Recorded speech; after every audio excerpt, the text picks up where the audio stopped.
답을 찾지 말자라는 제목으로 우리 본문을 중심으로 같이 하나님의 은혜 나누기 원합니다. 한 2주 전이었던 것 같아요. 저희 가족이 차를 타고 영종도 나들이를 갔습니다. 차량 그 내비에다가 목적지를 정확하게 찍고 가는 거예요.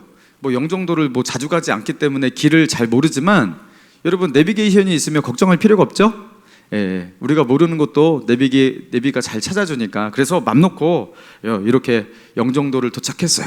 그리고 영종도에서 이제 목적지로 가는 몇 킬로 남지 않은 길이었는데 같은 곳을 도는 것 같은 느낌이 드는 거예요. 여러분 영종도 가면 거기 뭐 1여객터미널, 2여객터미널 해가지고 뭐 계속 이렇게 순환되는 느낌 있죠? 같은 곳을 도는 느낌이 드는 거예요. 자, 그래서 이상하다 이럴 리가 없는데, 자 그러면서 내비를 잘 보면서 이렇게 운전을 다시 했어요. 근데 또다시 같은 곳에 와 있는 거예요. 아니 내가 이 가족들하고 이렇게 얘기하고 이게 주의가 산만해가지고 지금 내비의 안내를 따라서 못 가지 않았나, 내가 실수하지 않았나 싶어가지고 그렇게 내비만을 보면서 꺾으라는 데서 꺾고, 그죠? 우회전 하라는 데서 우회전하고 뭐 이런 식으로 이렇게 내비를 따라 갔습니다. 다시 똑같은 데 왔어요. 그래가지고 야 이거 어떻게 해야 되지? 그러니까 뒤에서 이제 우리 아이들이 그러는 거예요. 아빠가 실수를 한 것 같아요. 아빠가 아까 내비를 잘못 본 것 같아요. 내비가 틀릴 리가 없잖아요. 막 그리고 아내가 옆에서도 당신이 왜 그러지? 옛날에는 이런 거 없었는데 실수도 안 했는데 왜 그러지? 하면서 똑바로 운전을 하라고 그러는 거예요. 저는 나름대로 열심히 했는데 그래가지고 정말로 이제는 긴장하면서 내비만 봤어요. 내비만 보고서 했는데도 똑같이 그렇게 똑같은데 다시 왔습니다. 그래가지고 영원히 여기서 벗어나지 못하는 일이 그런 일이 있으면 안 되잖아요. 그래가지고 어떻게 해야 할까? 그렇게 하다가 이제 뒤에서는 아우성이에요. 언제 도착하냐고, 아빠 왜 운전을 못하냐고, 내비를 따라가면 된다고 막 이러는 거예요. 그래서 저는 그때 이제 이 내비가 틀릴 수가 있겠다. 한 번도 지금까지 이것 때문에 제가 속을 이렇게까지 썩은 적이 없었는데 이 내비가, 이 안내가 나를 지금 이상한 곳으로 그렇게 인도하고 있는 것일 수도 있겠다. 그래가지고 처음으로 제가 내비를 따라가지 않기로, 그죠? 내비를 따라가는 것이 아니라 그 이정표 있잖아요. 길 안내 표지판 있잖아요. 내가 그것만 보고 한번 가보겠다. 길은 잘 모르지만 그러면서 내비가 좌회전하라고 그러는데 직진해버리고, 그런 식으로 제가 용기를 내서 가봤어요. 그러니까 내비가 가만두지 않잖아요. 유턴하십시오. 100m 앞에서 유턴하십시오. 그러니까 또 앞으로 가니까 빨리 유턴하십시오. 계속 이러잖아요. 그런데도 불구하고 제가 그 내비말을 듣지 않고 그렇게, 그죠, 이정표를 따라, 그죠, 한번 그 찾아봤어요. 쉽진 않았죠. 그런데 결국에 이제 목적지에 도착하게 되었다라는 겁니다. 처음이었어요. 내비말을 듣지 않아야지 목적지를 갈 수 있는 그런 경험이 처음이었어요. 여러분, 제가 그 내비를 신뢰하고 이 내비만을 그냥 따라가야 돼 하면서 계속 그 안내를 따라갔으면 저는 지금도 영종도에서 벗어나지 못했을 거예요. 지금도 거기를 돌고 있을 거예요. 영원히. 사랑하는 성도 여러분, 오늘 이렇게 초대되어서 교회를 나오신 여러분 너무 잘 오셨습니다. 여러분, 우리가 길을 제대로 찾기 위해서는 때론 이런 용기가 필요하거든요. 그동안 내가 살아온 삶의 방식, 내가 믿어왔던 것, 내가 이렇게 살아왔으니까 이렇게 살아온 대로 살아오면 돼. 여러분, 이런 식으로 살아갈 때 여러분 더 이상 앞으로 전진할 수 없는 그런 시간이 다가올 때가 있단 말이에요. 내가 항상 나는 같은 곳에 있네? 뭔가 내 인생이 허무해진 것 같아. 나는 왜 이렇게 열심히 살았는데 지금 혼자지? 왜 외롭지? 나는 왜 이렇게 허무함을 느끼고 있지? 여러분, 이런 순간이 우리에게 찾아온단 말이죠. 여러분, 뭔가 길을 잘못 들어선 것 같은 그런 느낌. 여러분, 그때 우리에게 용기가 필요해요. 새로운 길을 찾아 나설 수 있는 용기가 필요해요. 여러분, 교회에 이렇게 뭐 흔쾌히 나는 교회 가기를 기다렸어, 네가 나를 전도해 주기만을 그렇게 기다렸어, 이런 식으로 이렇게 이런 마음으로 오신 분은 많지는 않겠지만, 여러분 그래도 교회를 나왔다라는 것은 뭔가 용기가 있는 거예요. 여러분, 이 교회에서 그 새로운 길을 찾기를 바랍니다. 하나님께서 우리에게 주시는 새로운 길, 우리의 인생에 그죠? 그렇게 허무하고 계속 바쁜 곳 같은 곳에서 그죠? 반복되는 삶 속에서 아무 의미 없이 흘러가고 있는 나의 인생, 이게 뭔가 잘못되는 거 아닌가? 여러분, 거기서 탈출할 수 있는 새로운 길을 찾을 수 있는 그 길, 여러분 오늘 이 성경 말씀, 여러분과 나는 이 말씀 속에, 하나님의 말씀 속에 있다라는 거죠. 여러분, 보통 사람들은 살던 대로 살아간다고 합니다. 자기가 알고 있는 대로, 자기가 믿어왔던 대로 그렇게 살던 대로 사는 사람들이 대부분이에요. 그런데 내가 살아왔던 삶, 내가 지난날 살아왔던 나의 삶의 방식, 그게 잘못된 방식이고 잘못된 방향일 수도 있다라는, 여러분 그거를 한 번쯤 의심해 볼 만한 여러분 그런 때라는 겁니다. 자, 그리고 새로운 길을 찾아 나설 수 있는 용기가 필요해요. 저는 그 새로운 길, 새로운 삶을 여러분에게 제시하려고 합니다.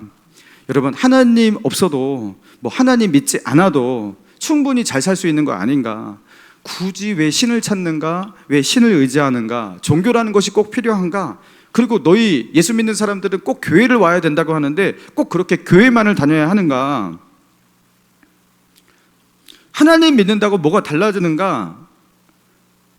나에게 정말로 힘을 주고 위로를 주고 나에게 안정을 주는 것은 그 하나님이 아니라 당장 내 앞에 있는 그 현찰 아닌가? 돈이 아닌가? 내 주목을 믿고 나의 계획을 믿고 살아야지, 그렇게 하나님을 의지한다고, 하나님을 믿는다고 그렇게 살아가는 것이 얼마나 그것이 무슨 도움이 되겠는가?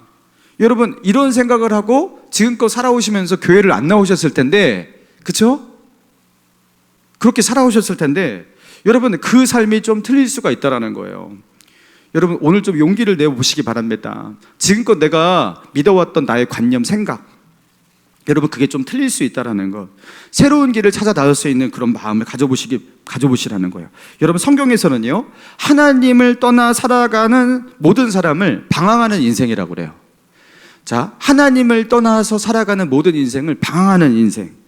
자, 나는 방황하지 않고 있어, 그렇게 느끼실지 모르겠지만 사실 우리는 방황하고 있는 거예요. 내가 왜 여기 있는지 아십니까? 나는 태어났어요. 그리고 지금껏 살아왔어요. 근데 자기의 삶의 이유를 알고 계시는 분 계십니까? 내가 왜 존재하고 있는지 존재의 이유를 알고 계시는 분 계십니까? 눈을 떠보니까 세상이 있고 내가 있었잖아요. 이 세상이 왜 존재하고 있는지 이거 아십니까? 여러분, 이거 철학자들의 굉장히 큰 고민이에요. 특히 실존 철학이라는 게 있어요. 이 실존 철학자들, 왜 세상은 있는가? 나는 왜 있는가? 인간은 세상에 던져진 존재가 아닌가? 근데 왜 사람은 여기 그냥 존재하는가? 살아보니까 삶이 그렇게 행복만 있는 게 아니거든요. 때로는 죽고 싶을 때도 있어요. 그럼에도 불구하고 우리는 왜 살아야 되는가? 등등, 이런 모든 질문들이 굉장히 많은데 그 질문에 대한 답을 명쾌하게 내릴 수가 없는 거예요. 고민은 하는데 고민에 대한 답은 없어요.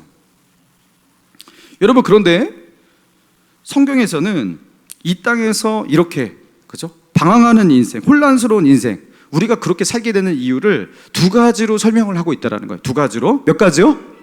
두 가지입니다. 자, 그 두 가지가 아까 여러분이 읽은 그 말씀에 나와 있는 거거든요. 그 말씀을 우리 한번 읽어봅시다. 예레미야서 2장 13절. 다시 한번 읽어봅시다. 시작. 내 백성이 두 가지 악을 행하였나니 곧 그들이 생수의 근원되는 나를 버린 것과 터지는 웅덩이들이니라. 내 백성이 두 가지 악을 행하였나니, 그죠? 두 가지. 여러분, 하나님의 백성들, 하나님께서 창조하신 사람들에게 두 가지 문제가 생긴 겁니다. 자, 사람들이 저지른 두 가지 악, 두 가지 죄, 두 가지 문제가 무엇인지 살펴봅시다. 첫 번째, 자, 그것은 무엇이냐면 곧 그들이 생수의 근원되는 나를 버린 것이라고 말씀하고 있어요. 생수의 근원, 이건 뭘 말하는 거냐면 물이 흘러나오는 샘물을 말하는 거예요. 여러분, 물이 콸콸콸 그렇게 샘솟아서 흘러나오는 그 샘물, 여러분 그분이 바로 하나님이세요. 여러분, 그 하나님을 버린 것, 그 하나님을 떠난 것, 이게 죄라고 말하고 있습니다. 여러분, 성경에서 말하고 있는 죄는요, 세상에서 말하는 죄와 많이 다른 개념을 가지고 있는 거예요. 여러분, 하나님께서 말씀하시는 죄, 그래서 죄를 지은 사람을 죄인이라고 하잖아요. 기독교에서는 무엇을 죄라고 하고 어떤 사람을 죄인이라고 하는가? 여러분, 많은 사람은 많은 분들이 그렇게 생각하고, 나는 그렇게까지 죄인인 것 같진 않은데, 나는 다른 사람들에게 그렇게 피해를 주고 뭐 그렇게 나는 살지 못하는 사람인데, 남들보다 그렇게 착하지는 않더라도 남들에게 그렇게 피해를 주고 사는 사람이 아니라면 나는 뭐 죄인이랄 만한 사람은 아니지 않을까. 그렇죠? 여러분, 이렇게 보면요, 딱히 죄인 같아 보이시는 분은 없단 말이에요. 여러분, 그러나 성경은 우리를 죄인이라고 말을 하고 있습니다. 여러분, 저는 이렇게 초등학교 이렇게 1학년 때부터 6학년 때까지 자랑을 좀 해보겠습니다. 예, 성적은 이렇게 잘 받지 못했어도 제가 개근상은 항상 받았고요. 그리고 또 상을 하나 더 받았어요.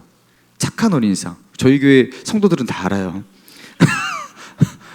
이거를 한 10번 정도 말했기 때문에 착한 어린이상을 1학년 때부터 6학년 때까지 딱 한 번 정도가 놓쳐보고 다 받았어요. 저는 매년 저한테 개근상 주고 착한 어린이상 줘가지고, 아, 이거는 모두에게 주는 상이구나, 모두에게 주는 상인 줄 알았어요. 여러분, 당시에 저는 초등학교가 아니라 국민학교 시절을 다녔었는데, 그 한 반에 50명이 넘는단 말이에요. 그죠? 50 뭐 하나 둘 이렇게 많은 아이들 중에서 여러 아이들이 이거 받는 줄 알았어요. 근데 한 명 주는 거였어요, 그거를. 근데 제가 1학년 때부터 6학년 때까지 한 번이가 빼놓고 이렇게 다 받았다라는 거. 저는 제가 착하다고 생각을 하지 않았어요. 근데 왜 이상하게 선생님들은, 그죠? 담임 선생님은 왜 나를 착하다고 생각할까? 왜 나를 착하다고 생각해서 왜 나한테 맨날 이렇게 착한 어린이상을 주는 것일까? 그래서 한 6학년 정도 되니까, 아, 이거 진짜 착한 거다. 착한 어린이상을 읽도록 받았다면 이거 진짜 착한 거다. 전에는 이게 착한 거 맞나? 왜 자꾸 착한 어린이상을 주지 했는데, 아, 이 정도 되면은 이거 진짜 착한 거다. 이거 계속 주니까. 근데 저희 어머니 아버지도 저한테 착하대요. 저는 부모님에게 뭐 이렇게 심하게 야단 맞고 이런 적이 별로 없던 것 같아요. 부모님도 저를 착하대요. 철이 들었다고 하고. 그러니까 부모님도 그러고, 동네에서 지나가는 어르신도 가끔가다 이렇게 저한테 이렇게 용돈도 주고 막 이렇게 하면서 또 착하다고. 나 왜 나는 착하다고 하지? 여러분, 저는 그런 사람입니다. 여러분, 그런 제가 교회를 다니는데 교회에서는 맨날 죄를 회개하라고 죄인이라고 하니까 이게 안 맞는 거예요. 나는 착한데 나는 착한데 왜 자꾸 죄인이라고 하는 거고, 내가 무슨 죄를 졌다는 걸까 도대체. 회개를 하라고 그러는데 저 회개할 게 별로 없어요. 뭔 죄를 지었다고 회개를 해야 되냐라는 거예요. 제가 중학교 1학년, 사춘기도 오고 막 그랬을 시기였는데 중학교 1학년 되었어요. 교회 가기가 싫더라고요. 근데 억지로 교회를 다니고 있을 때였어요. 그리고 중학교 1학년 때 여름인가 겨울 수련회였는데, 그 수련회에 강제로 끌려가다시피 엄마가 하도 울어가지고 그렇게 간 수련회였는데, 거기서 예수님을 만나게 됩니다. 거기서 제가 죄인이라는 걸 깨닫게 돼요. 내가 무슨 죄를 지었길래 죄인일까? 그 죄의 목이 무엇인지 아십니까? 제가 죄인 된 죄목? 하나님께서 저에게 이렇게 말씀하시더라고요. 나는 너를 찾았지만 너는 나를 찾지 않았다.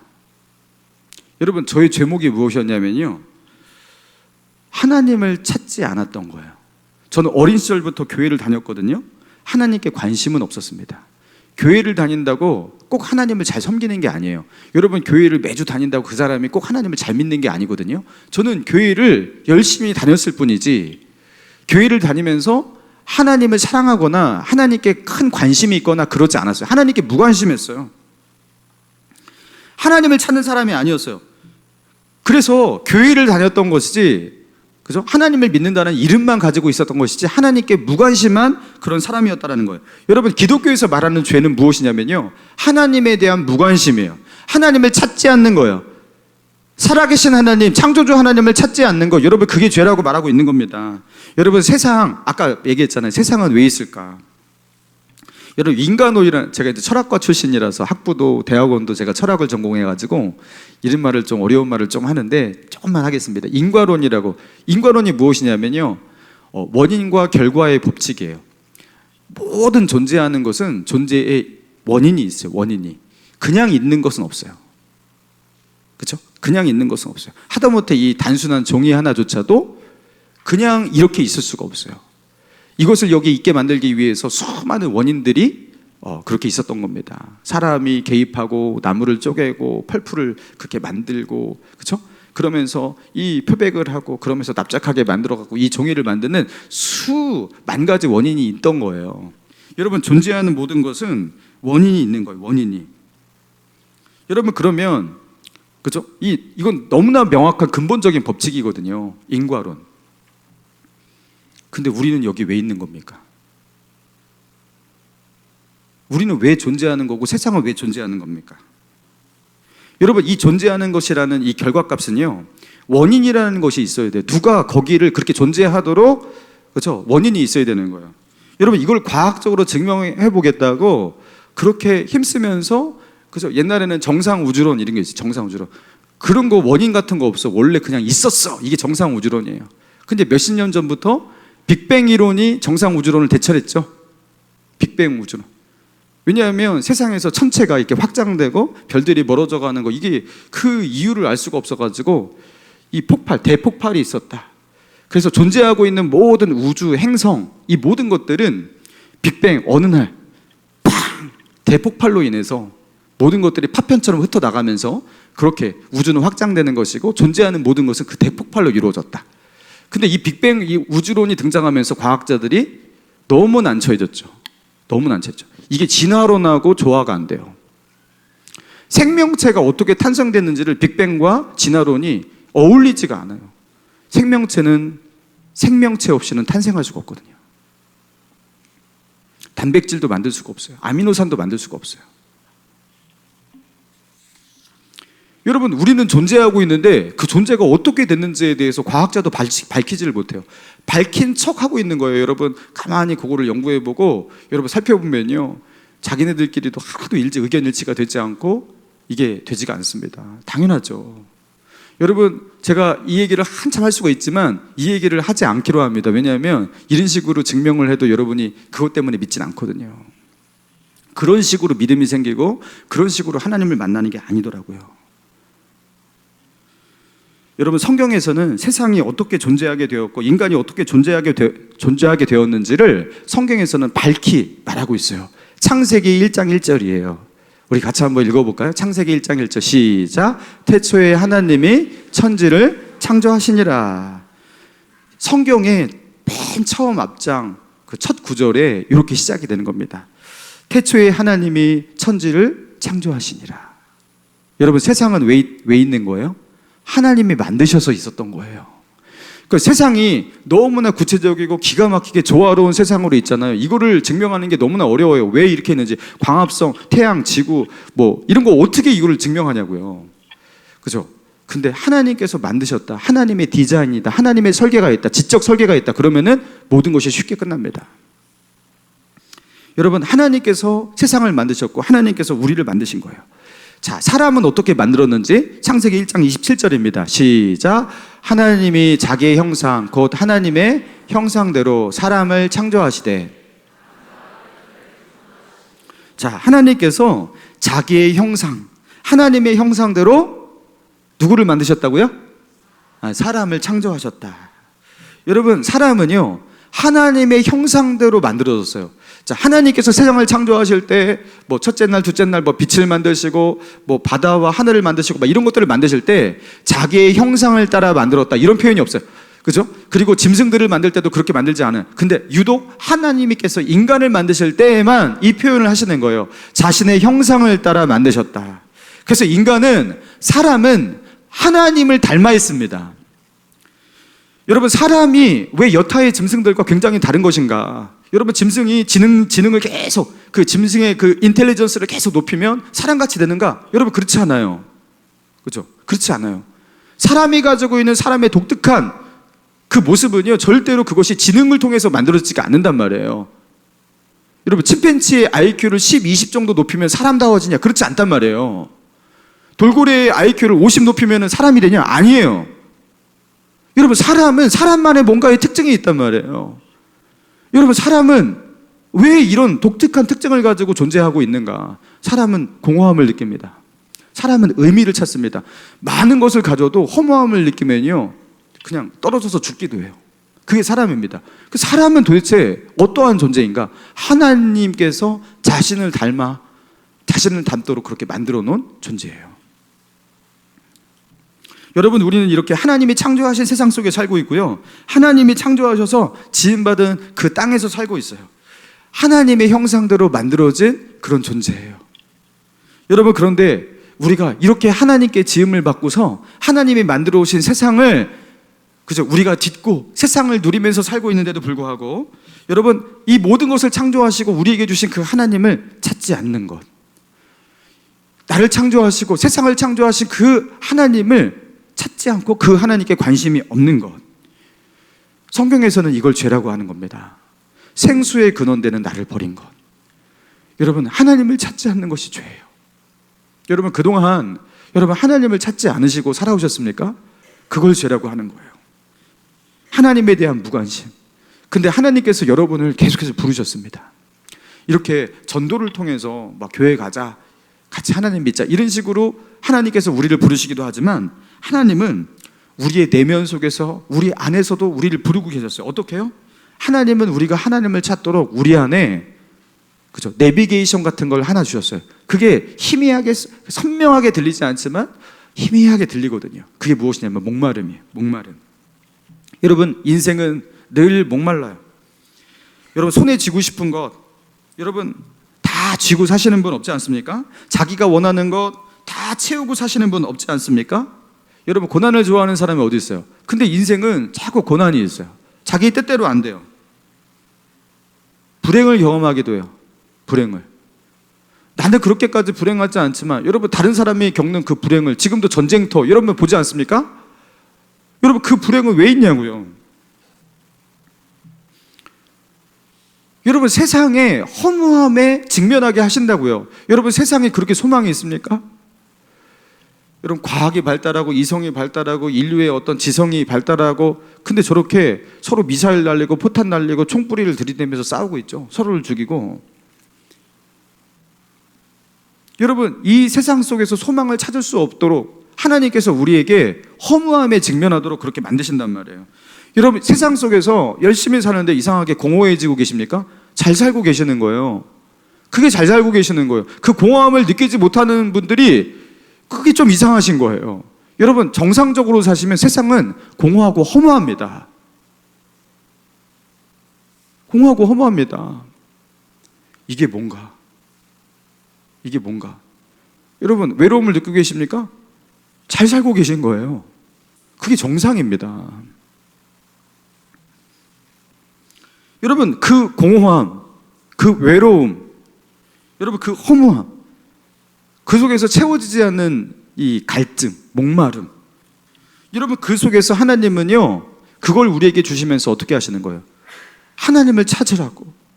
그거에 대한 답은 세상에 있지 않다고. 세상 속에서 네가 열심히 살아보지 않았냐고. 하나님께 답이 있다고 하면서 하나님을 찾으라는 힌트를 계속해서 주고 계시는 거예요. 그게 우리 안에 두신, 우리의 영혼 가운데 두신 내비게이션이에요. 나를 찾아오라고. 여러분 멈춰서서 세상에 이것저것에 현혹되지 마시고 멈춰서서 가만히 자기를 들여다보시기 바랍니다. 가만히, 그렇죠? 정신없이 달려가는 그런 삶이 아니라 좀 가만히 멈춰서 보시기 바랍니다. 여러분 이 소리가 들린단 말이에요.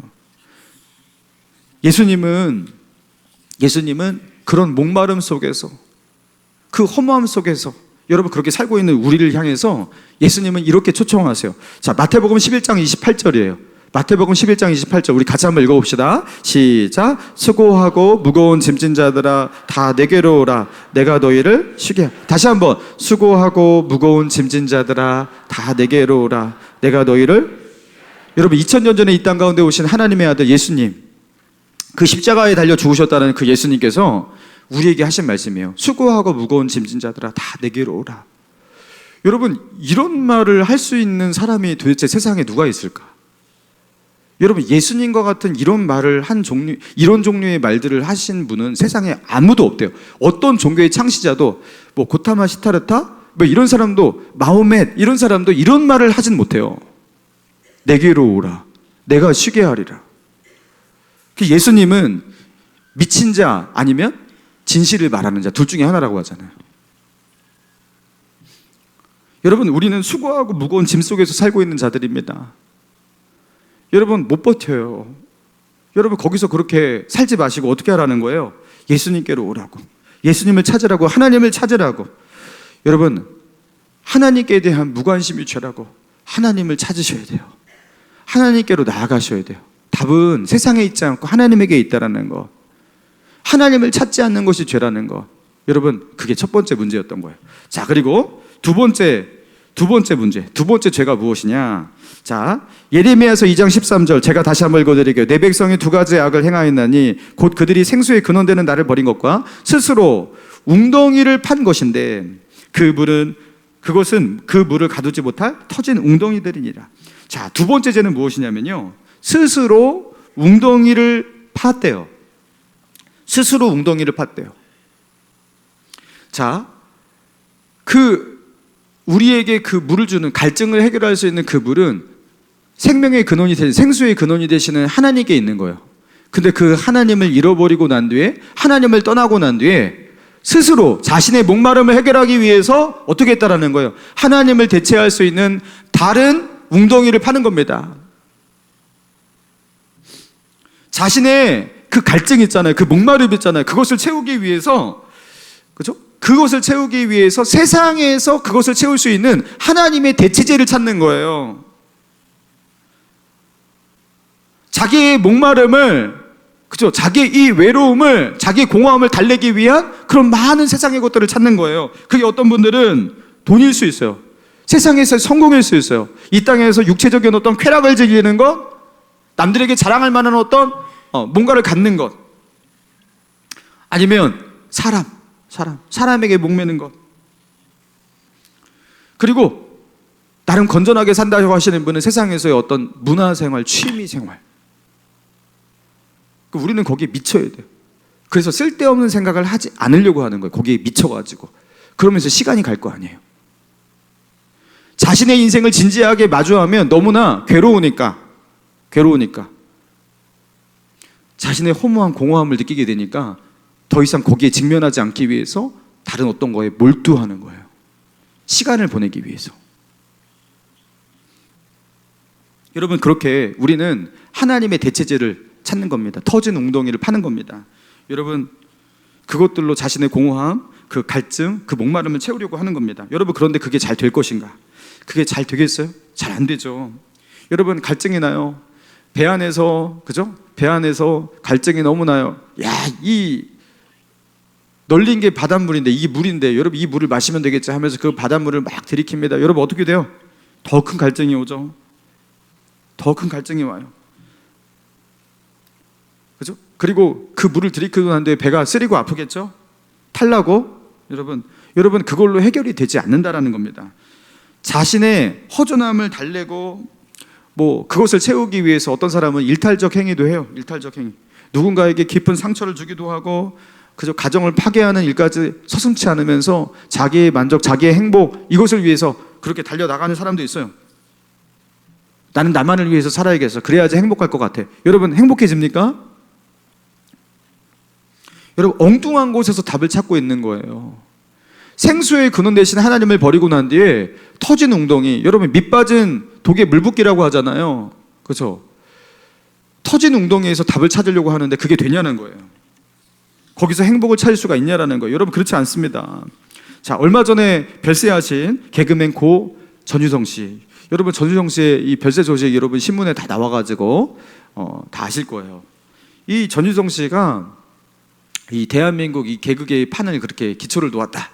또 이 전유성 씨가 얼마나 머리가 좋고 똑똑하신 분이냐면, 이 전유성 씨는요, 그 책을 얼마나 읽냐면 뭐 철학서적 이런 것부터 해가지고 다 섭렵하시는 분인데, 하루에 한 권, 몇 권씩 항상 책을 들고 다니시는 분이래요. 굉장히 똑똑하시고 사상이 굉장히 깊고, 예, 조혜련 씨가 예수를 믿고 참 깊은 신앙인이 되었잖아요. 이 전유성 씨를 전도하려고 이렇게 몇 번 시도해봤는데 아예 시도할 씨알도 먹히지 않았다고 합니다. 그리고 이성미 집사님, 그죠? 개구먼 이성미 집사님도 그렇게 항상 전유성 씨를 놓고 기도를 했지만 이 전유성 씨 끄떡도 하지 않고 교회도 안 다니고 안 나오고 그랬다고 합니다. 자, 그러다가 이제 더 이상 이제 건강이 악화돼 가지고 병원에 입원해 가지고 숨을 몰아쉬는 거예요. 헉헉대면서 이 100m 달리기를 하듯이 이 조혜련 씨가 표현하기를 100m 달리기를 할 때 그 숨 차듯이 그렇게 숨을 들이쉬고 내쉬고를 그렇게 어렵게 하는 그 모습을 보았대요. 자, 그러면서 그 너무나 안타까워가지고 이제 마지막 전도를 하는데 결국에 이제 전도가 된 거예요. 조혜련 씨가 소개한 그죠? 어떤 그 목사님, 이 전유성 씨가 평소에 존경했던, 자기가 예수를 믿지 않지만 잘 알고 존경했던 한 목사님인데 그 목사님을 통해서 예수님을 영접하게 된 거예요. 그래서 조혜련 씨가 너무 기뻐가지고 자기 남편과 함께 그 병원에 있는 그 전유성 씨, 숨을 몰아쉬고 있는 전유성 씨를 찾아왔습니다. 오빠 괜찮아요? 그러니까 전유성 씨가 이렇게 말을 해요. 괜찮아 보이냐? 숨을 몰아쉬고 있으니까 이게 괜찮아 보이냐? 그래서 마지막 죽기 전에도 유머를 놓치지 않더래요. 괜찮아 보이냐? 니네는 괜찮아 보이냐? 그러면서 오빠 어제 예수님을 영접하셨다면서요? 그러니까 말도 길게 할 수가 없어. 힘드니까. 그러면서 이 전유성 씨가 달라지기 시작했는데요. 또 찾아가니까 성경책을, 그 어려운 상황에서 성경책을 읽는 거예요.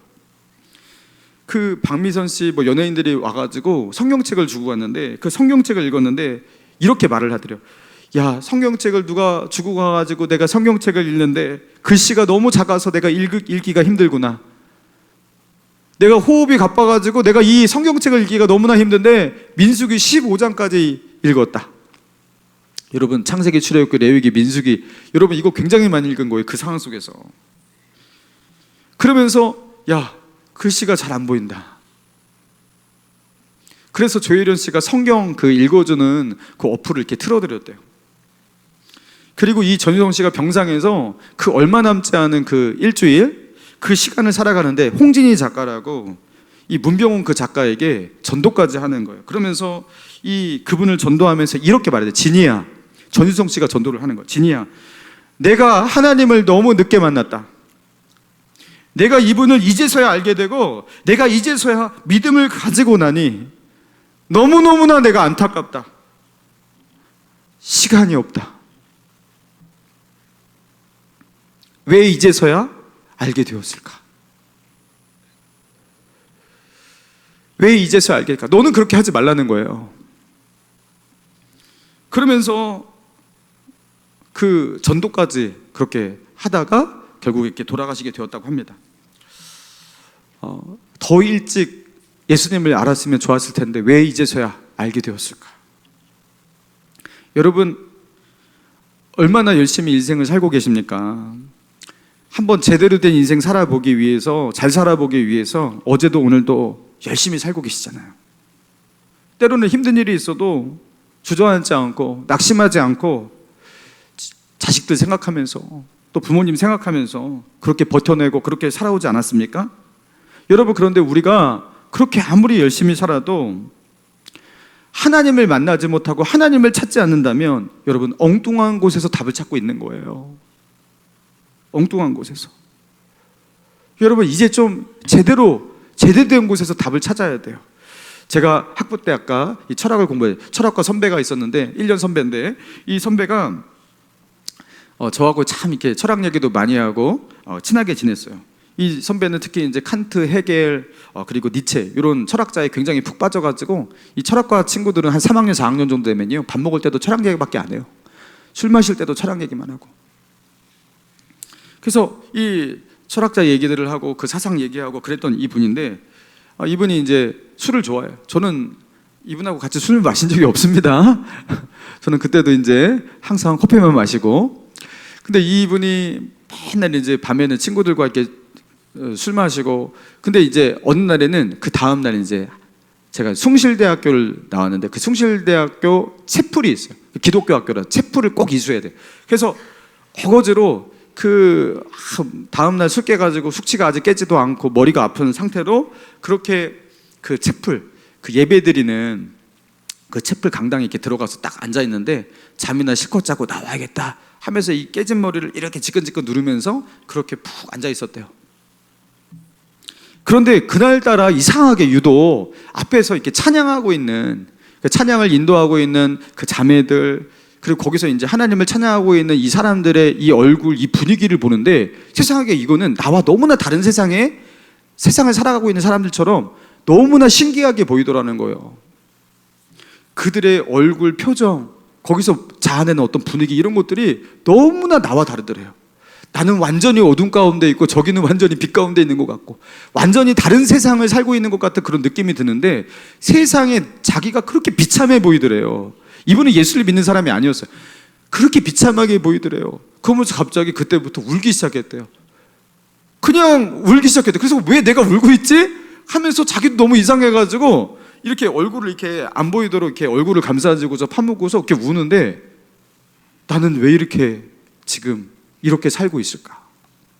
이분은 항상 자기는 철학을 하는 사람이고 자기는 이 철학자의 이 사상을 이렇게 알고 있는 사람이고 자기는 아주 높은 수준의 삶을 살고 있다고 맨날 이렇게 떠벌리던 이런 철학가 선배였는데 거기서 이상하게 자기가 그렇게 비참하게 보이더래요. 그러면서 이분이 예배를 그 채플 시간을 마치고서 이렇게 나와가지고 저와 얘기하다가 이 얘기를 하는 거예요. 대성아, 너 교회 다니지? 야, 나에게 이런 일이 있었어. 도대체 왜 그런 거야? 내가 그때 왜 그렇게 운 거야? 나는 왜 평소에 이 책 볼 때 맨날 그냥 잠이나 자고 쓸데없이 그냥 왜 이 시간이 있을까 하면서 이렇게 보냈는데 왜 그날 나에게 왜 그런 일이 있었지? 그러는 거예요. 그래서 제가 그랬어요. 하나님께서 선배를 부르고 계신 거라고. 하나님께서 선배를 지금 부르고 계신 거라고. 선배 더 이상 이렇게 삶 살지 말고 이 철학에 답이 있는 것도 아니고 그리고 선배가 좋아하는 이 술 이런 걸로 인생을 살아갈 것도 아니고 그리고 선배가 아무리 잘 나가갖고 돈 많이 벌고 그게 산다고 그게 선배에게 행복을 주는 것도 아니고 선배 하나님을 찾으셔야 된다고. 당장 나와 함께 교회 가자고. 이번 주부터 교회 가자고 하면서 전도를 했어요. 그러니까 이번 주? 그건 안 돼. 그러고서 이분이 나는 세상을 너무나 사랑해가지고 이 마음을 정리할 시간이 필요해. 그러면서 또 다음날부터 또 이제 술을 퍼채끼고서 이렇게 마시더라고요. 여러분, 그 선배에게 주신 하나님의 기회의 시간이었어요. 하나님의 부르심. 하나님의 계시가 열리는 시간. 여러분, 오늘 이 예배 속에서 여러분에게 이런 하나님의 은혜가 임하기 원합니다.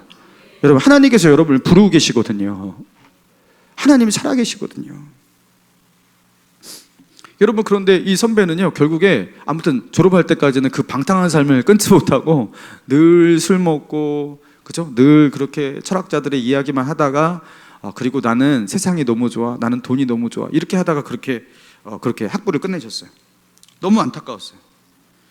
여러분, 그 선배가 의지하는 그 철학의 사상들, 그 선배가 의지하는 그 술자리의 그 즐거운 분위기, 여러분 이거 다 터진 웅덩이거든요.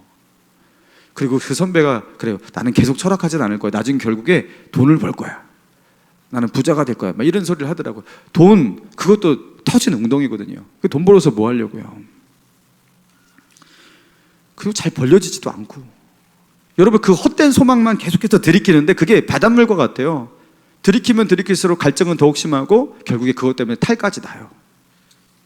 그리고 그것에 그죠? 그 소망, 그 희망, 거기에 그 위로, 거기에 중독이 되면요 그 다음부터 다른 게 안 보이면서 진짜 답을 못 찾아요. 미궁 속을 헤매게 되는 거예요.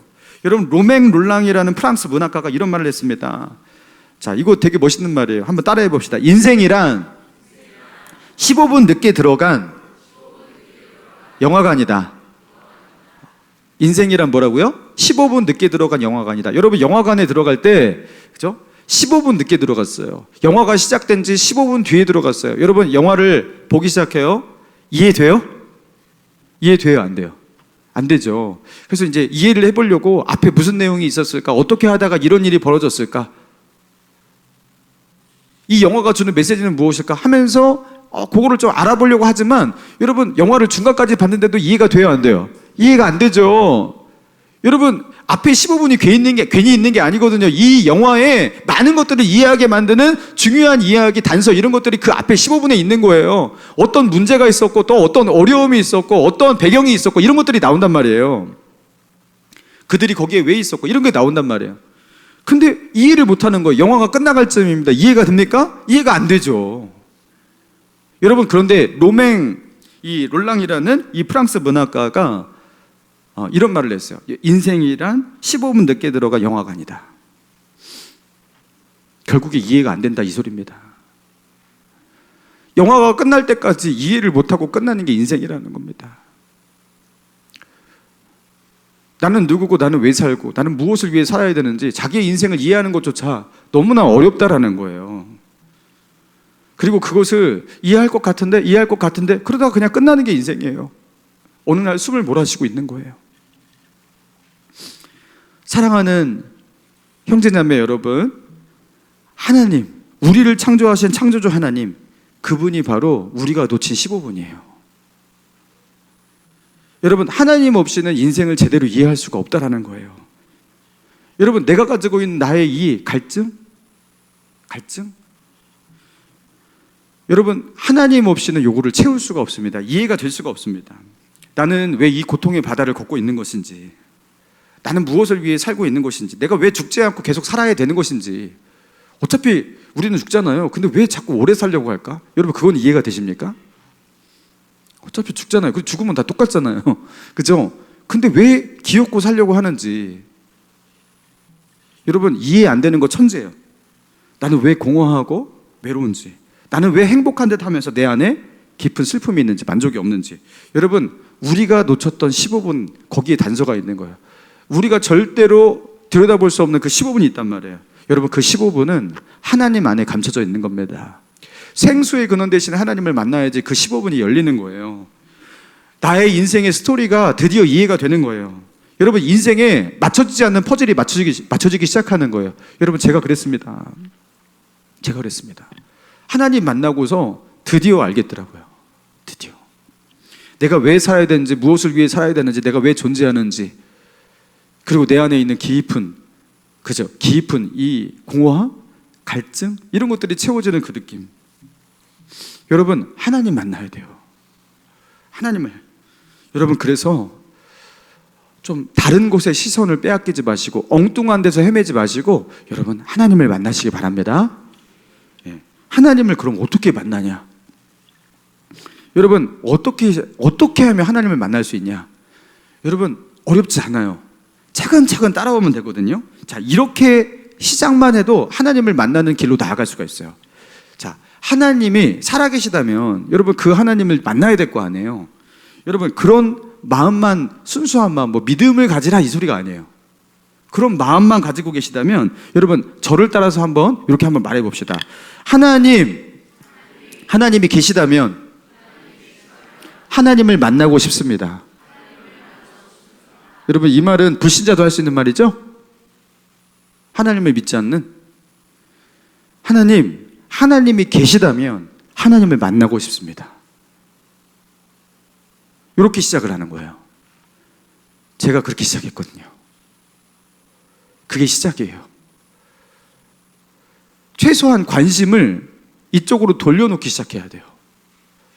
하나님이 계시다면 하나님을 만나고 싶습니다. 하나님이 나를 창조하신 창조주 하나님이라면, 세상을 만드시고 나를 만드신 하나님이라면 하나님을 만나고 싶습니다. 성경에서 나와 있는 이 이야기가 정말 맞다면 그 하나님을 만나고 싶습니다. 자, 그래서 기도하는 것 불신자도 할 수가 있는 거예요. 하나님을 아무것도 모르는 사람도 기도를 할 수가 있는 거예요. 여러분 그 10초 기도가 있어요. 10초 기도. 그래서 제가 10초 기도 한마디씩 할 테니까 여러분 한번 따라서 해봅시다. 자, 하늘과 땅을 지으시고 나를 창조하신 하나님, 나를 만나주세요. 예수님의 이름으로 기도합니다. 진짜 10초 걸렸죠? 자, 제가 지금 여러분들에게 알려드린 이 기도로 하시면 돼요. 하늘과 땅을 지으시고 나를 창조하신 하나님, 하나님 정말 살아계시다면 나를 만나주세요. 나에게 당신을 알려주세요. 여러분 이렇게 기도하시면 돼요. 그러면 이제부터 여러분이 최소한 그렇죠? 터진 웅덩이가 아니라 하나님을 찾는 쪽으로 가고 있는 거잖아요.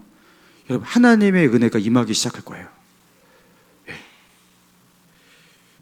그래서 하나님을 만나는 그 길로 나아가게 될 거예요.